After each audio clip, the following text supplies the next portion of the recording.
मेरे बच्चे को मौत के घाट उतार देते। मेरी गाड़ी रोकी गई, 50-100 कम से कम मुसलमानों ने मेरी गाड़ी पर चुपड़ गए, पथराव करा, ब्लैंक गोलियां चला रहे हैं कट्टों से। हमने देखा जब कश्मीर फाइल मूवी देखी थी ना हमने, तो हमारा खून ना खोल गया था हमारा उस टाइम। लेकिन जब हमारे ऊपर भी थी ना, तो मुझे पता है मैंने नन्हे से 1.5 साल के बच्चे को कैसे बचाया है। मैं मर जाता, मेरा बच्चा मर जाता, या मेरी वाइफ मर जाती, अगर भगवान मेरा राम अगर मुझे बचा देता ना, तो मैं इस देश के संविधान, इस देश के कानून को साइड में कर देता। अगर मेरा बच्चा मर जाता, जहां पर इस देश का संविधान हमारे बच्चों को और हमारे परिवार को, सनातन को नहीं बचा सकता, जहां पर ये पुलिस आर्मी और हमारे देश को नहीं बचा सकती, आईपीसी धाराएं नहीं बचा सकती, जहां पर पुलिस वालों पे गोली चल रही है, जहां पे बड़े बड़े अधिकारियों को मेवात जैसे एरिया में डंपरों से कुचल दिया जाता है, तो वहां पर इतनी बड़ी यात्रा हो रही थी, 1 से 1.5 लाख व्यक्तियों की, सनातनियों की पूजा करने जा रहे थे, आराध्य करने, अपने आराध्य भोले शंकर जी की। तो वहां पर आर्मी कहाँ गई, आपकी पुलिस प्रोटेक्शन कहाँ गई? 500 पुलिस वालों से 1.5 लाख बंदों की सुरक्षा आप करवा रहे थे। मैं आपको सच बता रहा हूँ, मैं कोई आपको झूठ नहीं बता रहा। जब मेरी गाड़ी में आप गाड़ी में कितने लोग थे, आप किस तरीके से, कितने बजे की गाड़ी में हम अचानक क्या हुआ वो बताइए। हम लोग 7 से 8 जने थे। जैसे ही हम लोग बरगली चौक वाले रोड पे जैसे हम लोग आगे की तरफ बढ़ते हैं, तो हमें दिखता है कि कुछ लोग बाइक के पास खड़े हैं, 6-7 बंदे बाइक ठीक कर रहे हैं। हमें थोड़ा सा शंका हुई कि 6-7 बंदे बाइक ठीक कर रहे हैं। आगे एक ऑटो, कम से कम 10-15 बंदे ऑटो ठीक करने में लग रहे हैं। एक ट्रक, एक डंपर के आगे उन्होंने बाइक को लिटा रखा और ट्रक वाले की गर्वान पकड़ रखी है। सब एक प्री प्लान था कि एक हवा बना रहा था कि भाई लगे किसी को कि हम लोग ये हादसे में खड़े हुए, लेकिन वो हादसे में नहीं थे। वो पूरा एक फ्रेम बना करके घेरने की इंतजार करते, जितने अंदर जा रहे हैं जाने दो, उसके बाद एक एक की लाश वहाँ से निकलती। 70 से ज्यादा गिरफ्तारी हो चुकी है, क्या लग रहा है? 70 से ज्यादा लोग थे, लाखों आदमी इसके अंदर इन्वॉल्व है, लाखों आदमी। और मैं खट्टर साहब का, मैं बीजेपी का विरोध नहीं कर रहा, मैं कांग्रेस का विरोध नहीं कर रहा, मैं किसी पार्टी का विरोध नहीं कर रहा हूँ। मैं साफ खट्टर साहब का विरोध करना चाह रहा हूँ आपके चैनल के माध्यम से। लेकिन नहीं, मेरी बात सुन लो पत्रकार साहब। खट्टर साहब का एक बयान आया है कि हमने आधे घंटे या 1 घंटे के अंदर पुलिस भेज दी, सारा का सारा फेलियर और झूठ बात है। 3 घंटे तक उस मंदिर पे भी नहीं पहुंची थी, मंदिर के अंदर भी गोलियां चली। लेकर निकले, कहाँ गए? बरगली चौक। अपने आप को, अपने बच्चे को, अपनी पत्नी को, जो लोग थे उनको बस भागते रहे। जहाँ पर हिम्मत टूटी, वहाँ पेट्रोल पंप दिखा, पेट्रोल पंप में गाड़ी घुसेड़ दी। मैं उन अंकल जी का एहसान जिंदगी भर नहीं भूलूंगा, मेरे को और मेरे परिवार को, और उन्होंने मेरे पीछे बैठे हुए व्यक्ति को, जो किसी के बच्चे थे, किसी माँ के लाल थे, उनकी माँ की आंखों की टकटकियाँ लगी हुई थी, मेवात में मेरे बच्चे गए, वहाँ पर हमला हो रहा है। उन अंकल का धन्यवाद करना चाहूँगा। अंकल ने बोला डरो मत, गाड़ी यहाँ लगाओ, किसी माई के लाल में दम नहीं है जो इस पेट्रोल पंप की सीमा पार कर जाए। पेट्रोल पंप पे आए और रेकी कर रहे थे बाइक और कार से पेट्रोल पंप के सामने कि हाँ यहाँ ये फंसे हुए हैं ये सारे के सारे, और हमने भगवा, यही कपड़ा चेंज नहीं हुआ मेरा कल से, यही कपड़ा है मेरे पास, यही। इसको देख के टारगेट कर रहे थे कि अगर वो सारे का 200-250 की संख्या में आ जाते तो हमें पेट्रोल पंप पे ही मार देते, पेट्रोल पंप पे भी आग लगा देते। गोली भी चली? मेरी गाड़ी पे गोली नहीं चली, मेरी गाड़ी के सामने से बिल्कुल गोली गई, हवा में गोली फायर करी उन्होंने कट्टों से। और ऐसे वेपन उनके हाथ में थे जो दिल्ली पुलिस के भी हाथ में ऐसे हथियार नहीं थे, आर्मी वालों के पास भी नहीं। मैं कहा दिल्ली पुलिस, हरियाणा पुलिस के हाथ में ऐसे हथियार नहीं थे, इतने बड़े बड़े आतंकवादी हैं सारे के सारे। मैं आपको बता देता हूँ शुरुआत कहाँ से हुई है। हम फरीदाबाद से जब निकले हैं अपने वाहन से, इनकी गाड़ी हमारे से आधा घंटा लगभग पीछे थी, आधे से पौन घंटा, किलोमीटर के हिसाब से नहीं बता सकता, मगर जिस समय हम लोग वहाँ से जा रहे थे, रास्ते में हमारी गाड़ी के पीछे 2-3 बाइक वाले लगातार चल रहे थे, जो फरीदाबाद से नूह और मेवात तक थे। हमें शक तो हो रहा था कि शायद हमारा पीछा करा जा रहा है, हमारी रेकी हो रही है। हमारी किसी भी टीम के पास किसी तरीके का कोई भी ऐसा सामान और ऐसी चीजें नहीं थी। अगर होती तो हमारे पास महिलाओं और बच्चों को हम नहीं लेके जाते। केवल शोभा यात्रा थी, जो पिछले कई वर्षों से वहां पर शोभा यात्रा चलाई जा रही है, और शोभा यात्रा में जल चढ़ाया जाता है, पूजा पाठ करी जाती है, और उसके बाद उन मंदिरों से अपने अपने स्थान वापस जाया जाता है। मगर वहां पर जिस तरीके से भीड़ थी, सबके कानों में छोटे वाले वो ईयरबड लगे थे।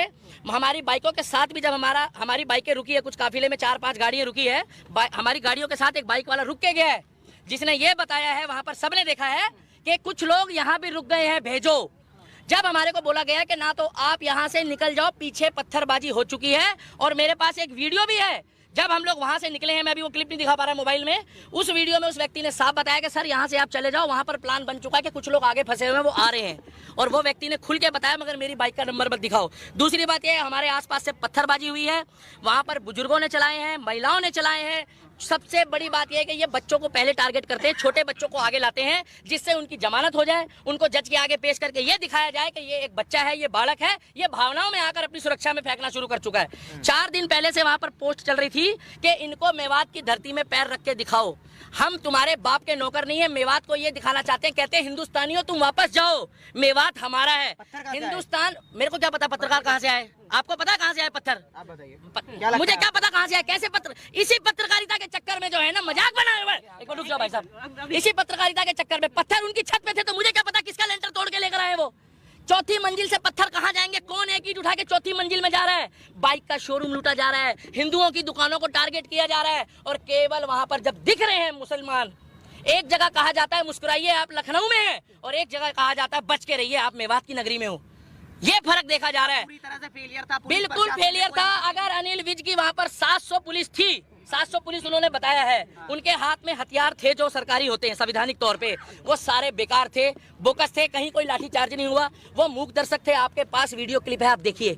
और अगर ये लोग वहां डटकर खड़े नहीं रहते हिंदू, ये वहां लड़ने नहीं गए थे, ये पूजा पाठ करने गए थे, जितने हमारे सनातनी भाई है इनका बहुत बुरा हाल होता। और मैं आपको गारंटी दे रहा हूँ जो सरकारी आंकड़े अभी आ रहे हैं वो सरकारी आंकड़े ठीक नहीं है। अच्छा, घटना का सारा ठीकरा मोनू मानेसर पर फोड़ा जा रहा है। वो तो बोलने को तो मोनू मानेसर पे ठीकरा कश्मीर का भी फोड़ दो, फिर अगर मोनू मानेसर ने करा तो पश्चिम बंगाल में भी फोड़ो, हरियाणा में भी फोड़ो, उत्तर प्रदेश में भी फोड़ो, और आपका क्या नाम है जो मणिपुर में घटना हुई उसके लिए भी बोल दो। मोनू मानेसर का उस घटना से क्या लेना था? ना मोनू मानेसर हमारे साथ था और ना हमारा सनातनी होने के नाते उस समय कोई मतलब था।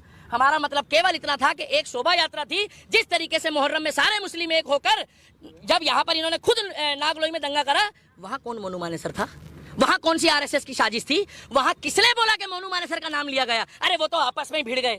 और भाई साहब, कलाम की सोच वाले हिंदुस्तान में मुस्लिम घट गए हैं, कसाब की सोच वाले बढ़ गए हैं। लिख के ले लो, 2024 में अगर मैं अभी भी कह रहा हूँ कि बीजेपी को वोट मत दो, केवल उस व्यक्ति को वोट दो जो हमारे धर्म के लिए, क्या कर रहे हो भाई, जो हमारे धर्म के लिए बात करे, जो हमारे धर्म के लिए बात करे, जो सनातन धर्म के लिए बात करे। आज उत्तर प्रदेश में हिंदू की बेटी हो, मुसलमान की हो, सिख की हो, ईसाई की हो, 3 दिन पहले मुझे खुशी हुई कि अगर वहां पर कांवड़ यात्रा के दौरान भी कांवड़ियों ने कुछ उपद्रव मचाया तो योगी मॉडल ने वहां पर उनके ऊपर भी कार्रवाई करी है। विकास दुबे कौन जाति का था? वो एक धर्म सनातनी था, हम लोगों ने कोई विरोध नहीं करा। मगर दुनिया जानती है, जब अकीक अहमद मारा गया, अतीक अहमद के साथ जो कांड हुआ, हमें नहीं मालूम किसने करा, तब इन्होंने क्या बोला कि वो शहीद हो गया है। तब इन्होंने क्या बोला कि भैया वो हमारा बंदा था। इन्होंने तुरंत सपोर्ट करी। और मैं अब भी कहता हूं, अगर जुनैद के जो भी हत्यारे हैं, जुनैद और नासीन के जो भी हत्यारे हैं, उनको फांसी हो, चाहे वो हिंदू हो, मुस्लिम हो, सिख हो, ईसाई हो, क्योंकि ये खुद बोलते हैं अपराधी का कोई धर्म नहीं होता। तो हम भी कह रहे हैं अपराधी का कोई धर्म नहीं होता।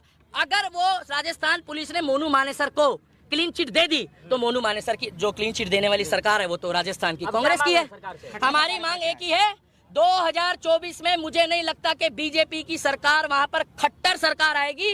अगर वहां पर बुलडोजर नहीं चला योगी बाबा वाला कि इधर गड़बड़ हुई, इधर ना तारीख ना सुनवाई, वही फैसला। हमें चाहिए योगी मॉडल, हमें चाहिए बुलडोजर मॉडल, और हमें चाहिए योगी बाबा वाला प्रोटोकॉल। और हरियाणा करवाना चाहते हैं। मेवात कौन बोल रहा खाली करने? उत्तर प्रदेश खाली हो गया पत्रकार महोदय। एक मिनट मेरे को बोलने दो। उत्तर प्रदेश खाली हो गया। कौन मुसलमान परेशान है उत्तर प्रदेश में? कितने मुसलमान भागे वहाँ से? भाई साहब पत्रकार हो, अपने मुंह से जवाब दो, कितने भागे वहाँ से? एक भी मुस्लिम नहीं भागा है, कमा के खा रहा है। मगर फर्क इतना है कि यहाँ वाले पत्थर चला रहे हैं और वहाँ वाले डर के मारे फूल चला रहे हैं। लोग तो कहते हैं भारत का मुसलमान डरा हुआ है, इतना डरा हुआ है मुसलमान। हाँ, डॉक्टर बन रहे हैं, इंजीनियर बन रहे हैं, आईपीएस बन रहे हैं, पुलिस वाले बन रहे हैं, सीआरपीएफ में जा रहे हैं, आर्मी में जा रहे हैं, और इतने डरे हुए हैं कि करते करते में 30% आबादी हो गई। बच्चे पैदा भी डर डर के कर रहे हैं क्या ये लोग? क्या डर के खौफ में बच्चे पैदा होते हैं? पुलिस तो वहाँ थी। अरे कैसी बातें कर रहे हो? पुलिस तो हमारे सामने थी। हाँ। ये पूछो कि और बल कब आया है? और बल जब आया है जब वो वहाँ पर पूरा माहौल खराब हो चुका था। हाँ। जब वहाँ पर लोग मारे गए, वहाँ पर एक मिनट लास्ट बात बोलना चाहूंगा। 2024 में हरियाणा वालों हाथ जोड़कर सुन लो, सभी एडिटर को कह रहा हूँ, डॉक्टर, इंजीनियर, प्रोफेसर, आईओ, जज साहब, जो मेवात में हुआ है, वो मेवात फाइल बनने की तैयारी कर दी थी इन लोगों ने, उसमें कुछ छोटी मोटी खामियां रह गई। वहां पर आज भी खेतों में हमारे हिंदू भाई पड़े हैं। मैं हाथ जोड़ के कहता हूं उनका रेस्क्यू कर लो। आज की पोजीशन में भी अगर रेस्क्यू नहीं करा तो कल तक वहां से बहुत खबर आएगी। और 24 में जो सरकार चुनोगे, हमें कोई मतलब नहीं बीजेपी को वोट मत दो। निर्दलीय को जिता देना, मगर जो हमारे सनातन धर्म और हिंदू धर्म की बात करेगा केवल उनको जिताना।